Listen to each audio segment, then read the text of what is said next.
So yeah, we'll kick off with some top line stats and how we at WMA, where I work, how we use and view this platform. So obviously, massive traffic happening there and a really fast-paced environment. And so for that reason, this is definitely a conversational platform. This is the place for an artist to build up authentic, real relationships with fans. And because it's so news center-like and fast-paced, it's a promotional megaphone for you. It's your way to shout about your product, your music, whatever you've got going on in a way that's relatable to you and directs back to your campaign. So, and again, just a way to enter into a dialogue with fans as well. We know that it's mobile-led. In fact, 80% of users access it on a mobile. So just important to remember that that's how your content and your profile is being ingested at all times. Native video, obviously, huge at the moment. It's being shared 12,000% more than links and tweets combined. And videos posted by verified music users actually see 35% more retweets. Live streaming, so one of the biggest social media trends in 2015, available on Twitter via Periscope, now embedded natively within the ecosystem. And then trending is actually based on spikes in conversation as opposed to the number of hashtags, which is a common misconception. So, planning. Planning is hugely important, obviously, across all of your social platforms. People think sometimes with Twitter it's not necessarily that important because it's kind of reactive and real time, but it is actually really important, and this is why. When we start working with an artist, we'll look at the key conversation topics that they have to go through, their campaign moments, all of their story pillars that cover them as an artist and the campaign that they're going through. So if you flesh out all of that, that's basically your 70%. 70% of what you're going to talk about in your tweets. Then dedicate 20% of that for timely content. So anything that you can anticipate that's going to come up that you're going to want to get involved in online. That could be your trending topics, your key conversations, things that are going on. So big TV shows that you know everyone's going to be talking about online, or national holidays, things like that. You can plan for those in advance to get involved in a real-time way. And then the trick is having a system in place to get involved in reactive tweeting. So stuff that you haven't been able to anticipate that's coming up. How are you going to react to it? How is your artist going to react to it? And that'll basically form the basis of your communications on Twitter. So you've got all the essential campaign messaging covered, but then you've got room to be authentic and be timely and conversational. So some best practices to have a look at. Providing content that is timely and personable. Really, really key in Twitter especially because it is so real time. So this is probably one of my favorite tweets from last year. Years and years dressed up as the Spice Girls with a cardboard cutout of Mel C for Halloween. So just really, really authentic content that people are going to want to share with all of their fans, all of their friends. Yeah, great example.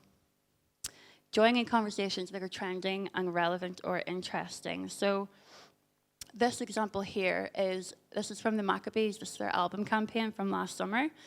They're not particularly personally that present in their images that they use on social media, unless it's in the setup of them performing. So we don't really see behind the scenes with them, which is why this one is really important because they're front and center of this picture.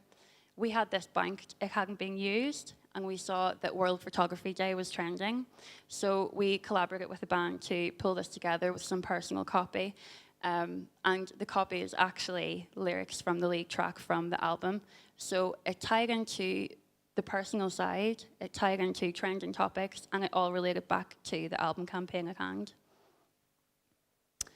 So give exclusive insight that fans can't find out about anywhere else. So Twitter, people really use Twitter for real-time reactions and to go there and find out about news first. So it's really important that you reward your fans by giving them just that, give them that exclusive insight and real-time thought process. That's what they're there for, and it will keep them engaged with the channel as opposed to, or as well as other channels that you're using.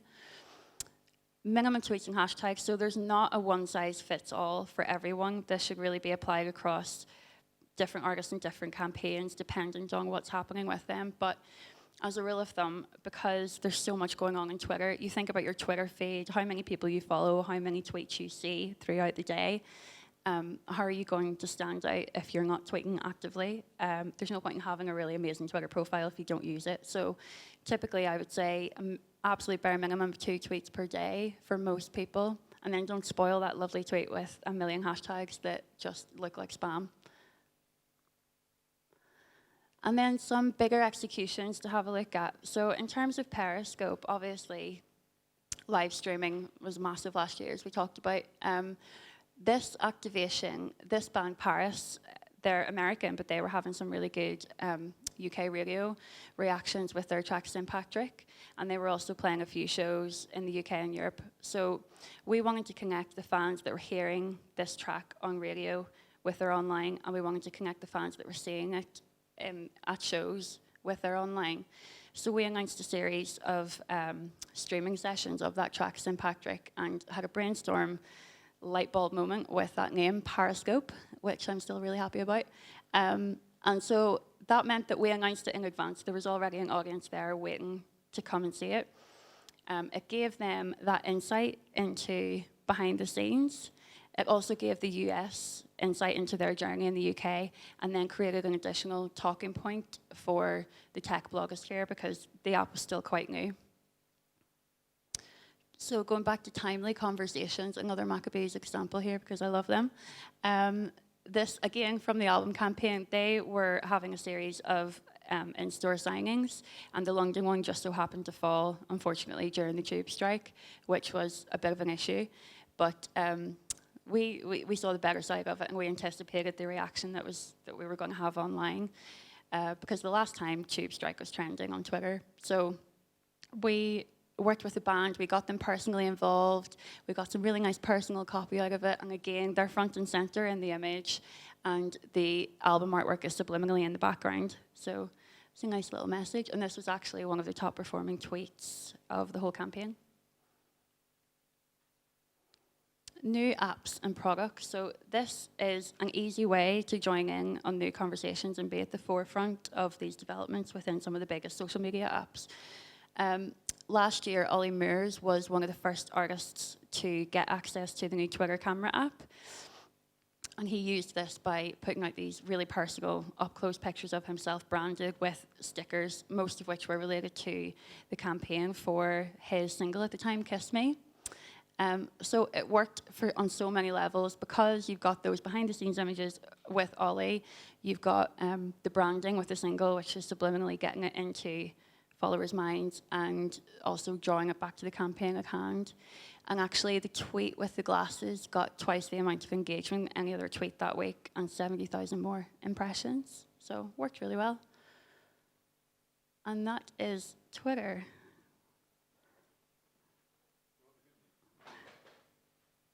Do you want the good news? Yes. Our friend is downstairs and nowhere near as efficient, effective or timely as you. Ooh. So meanwhile, I've been using anything but Twitter to communicate. You've got an extra 5 minutes. Oh, wow. So okay. Are there any questions on Twitter so far? Would that be a decent start? There's one at the back. Do you want to shout out? Oh, is there a mic?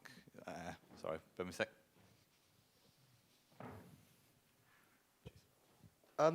What do you think of companies like Social Chain who claim that they can kind of manipulate what's trending on Twitter and in a seemingly organic way create excess conversation for all the Twitter accounts they own and manipulate? Do you think they offer value for money, or do you think it's actually a bit of a kind of flash in the pan thing? I think the best person that can run anyone's music profile on Twitter is the artist themselves. I don't think there's any way that you can fake an authentic Twitter profile or Twitter presence, because it is so much about engaging in conversations and being personally involved. I don't know that product specifically, but that would be my viewpoint on that. You'll get so much more value out of the artist actually being involved and engaging with fans in that way. Other questions? What's the worst tweet you've ever seen? It probably had 1 million handles and 1 million hashtags on it.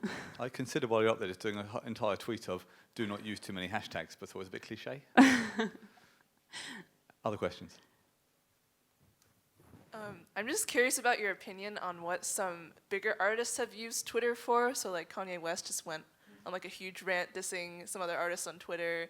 Twitter's been used for feuds as well, more in the mainstream space. And I don't know, like I'm curious, do you think that's like a good thing to do? Is any publicity good publicity at that level? Or Like, how many followers do you think he's gotten since then? You know, people are looking to see what his reaction is to things. It's hilarious. And yeah, I think that's I mean, ultimately, he's going to be having those conversations, but they've got that platform now to output promotional messaging, and so many other people are going to be seeing that. I think that's a genius way to use it.